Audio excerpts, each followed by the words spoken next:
بسم اللہ الرحمن الرحیم۔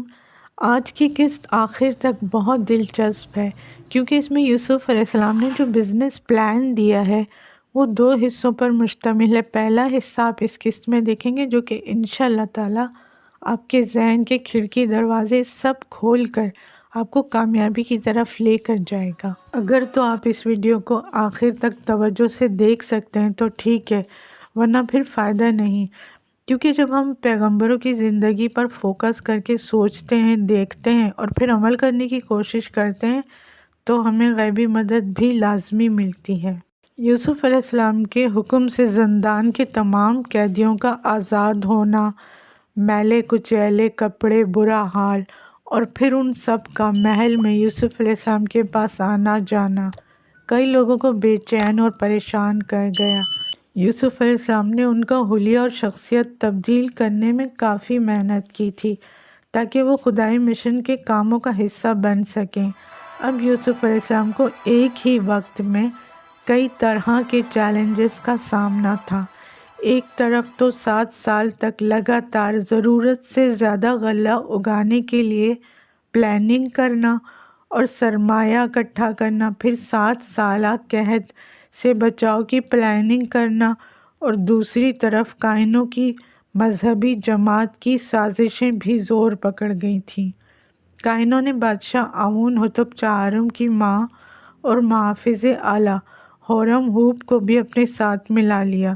اس کے علاوہ ایک خطرناک مجرم نینیفر کو بھی یوسف علیہ السلام کو قتل کرنے کا ٹاسک دے دیا گیا۔ اس طرح بادشاہ کی ماں نے بیٹے کے دل میں شک کا بیج بویا کہ یوسف علیہ السلام تخت پر قابض ہو سکتے ہیں، آپ کو قتل بھی کر سکتے ہیں، اس لیے اسے معزول کر دیا جائے۔ بادشاہ جو کہ کم عمر نوجوان تھا، ماں کی باتوں سے پریشان ہو کر یوسف علیہ السلام کو بلایا اور تمام کاموں کی تفصیل پوچھی۔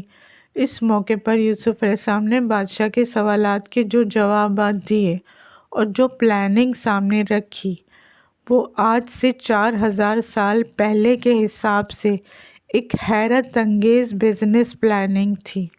یوسف علیہ السلام نے بادشاہ کو بتایا کہ سب سے پہلے ہمیں مصر کی کل آبادی دیکھنی ہوگی، ان میں سے خواتین، مردوں، بوڑھوں اور بچوں کی تعداد دیکھنی ہوگی، پھر شہری آبادی کی تعداد اور زراعت پیشہ افراد کی تعداد دیکھنی ہوگی، پھر قابل کاشت زمین کتنی ہے اور کس کس جگہ پر ہے یہ دیکھنا ہوگا۔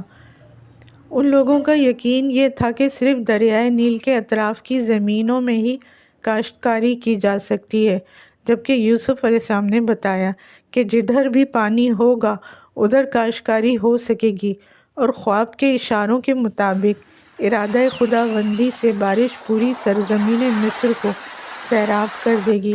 بادشاہ اور اس کی بیوی یہ سن کر بہت حیران ہوئے کہ آپ کا خدا پورے مصر پر باران رحمت سے اسے سرسبز و شاداب کر دے گا، پھر تو پورے مصر میں کاشتکاری ہونی چاہیے۔ یوسف علیہ السلام نے دوسرا آئیڈیا یہ دیا کہ تمام کسان اپنی ضرورت کے مطابق گندم رکھ لیا کریں گے اور باقی گندم ہم ان سے ہر سال خریدیں گے۔ اب بادشاہ نے پھر پریشان ہو کر سوال کیا کہ اتنا سرمایہ آئے گا کہاں سے؟ یوسف علیہ السلام نے مزید پلان بتایا کہ ایک تو ٹیکس کی معافی سے، دوسرا گندم کے بدلے ہم انہیں اپنی زمین کاشتکاری کے لیے دے دیں گے۔ اب پھر یہ سوال آیا کہ زمینیں تو حکومت کی طاقت ہوتی ہیں، اس طرح تو ہم کمزور ہو جائیں گے۔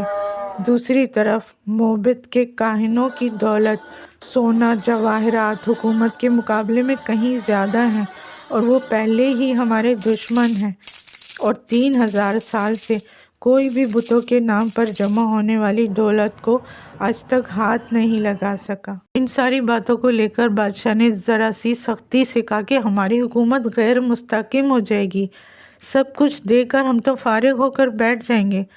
مگر یوسف علیہ السلام نے بہت یقین اور اعتماد سے مزید پلاننگ بتائی کہ ہمارا کوئی نقصان نہیں ہوگا، نہ ہم کسی سے اس کی دولت چھینیں گے، بلکہ قحط کے دنوں میں تمام کاہنان اور دولت مند لوگ گندم کے بدلے ہمیں اپنی دولت یا زمینیں خود دیں گے۔ اس طرح غریب کاشتکاروں کی مدد بھی ہو جائے گی اور دولت کی منصفانہ تقسیم بھی ہوگی اور حکومت بھی مضبوط ہو جائے گی۔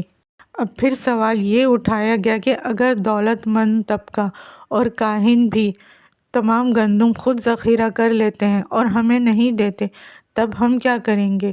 یوسف علیہ السلام نے بہت یقین اور اعتماد سے کہا کہ اگر کاہن یا دولت مند طبقہ گندم ذخیرہ کرتے ہیں تو ان کو نقصان ہو جائے گا، لیکن اگر ہم کرتے ہیں تو ہمیں فائدہ ہوگا۔ تو اس پر بادشاہ حیران ہوا کہ یہ کیسی بات ہوئی کہ اگر وہ کرتے ہیں تو ان کو نقصان ہوگا لیکن ہمیں نہیں۔ یوسف علیہ السلام نے بتایا، کیونکہ جو طریقہ میرے خدا نے مجھے محفوظ کرنے کا بتایا ہے وہ راز ہے اور وہ صرف مجھے ہی معلوم ہے، اور اگر یہ لوگ گندم ذخیرہ کرتے ہیں تو یہ 2 سال بھی اسے نہیں چلا سکیں گے اور نقصان اٹھائیں گے، اور اس طرح پھر انہیں ہمارے پاس ہی آنا پڑے گا۔ بادشاہ نے کہا کہ کیا سرمایہ کے حصول کا کوئی اور طریقہ بھی ہو سکتا ہے؟ یوسف علیہ السلام نے اعتماد سے کہا کہ جی بالکل، دوسرا طریقہ بھی ہے، مگر پہلے مجھے مصر کی عوام سے خطاب کرنے کی اجازت دی جائے۔ پھر اس خطاب میں یوسف علیہ السلام نے بہت ہی حیرت انگیز طریقے سے عوام کے ذہنوں کو کنٹرول کیا، اور پھر اس کے بعد اگلا بزنس پلان دیا جو کہ اس سے بھی زیادہ آسان تھا۔ اگلا حیرت انگیز اور دلچسپ بزنس پلان کیا تھا، یہ دیکھنے کے لیے لائک، سبسکرائب اور اپنے دوستوں سے شیئر کریں اور کامیابی کی طرف قدم بڑھائیں۔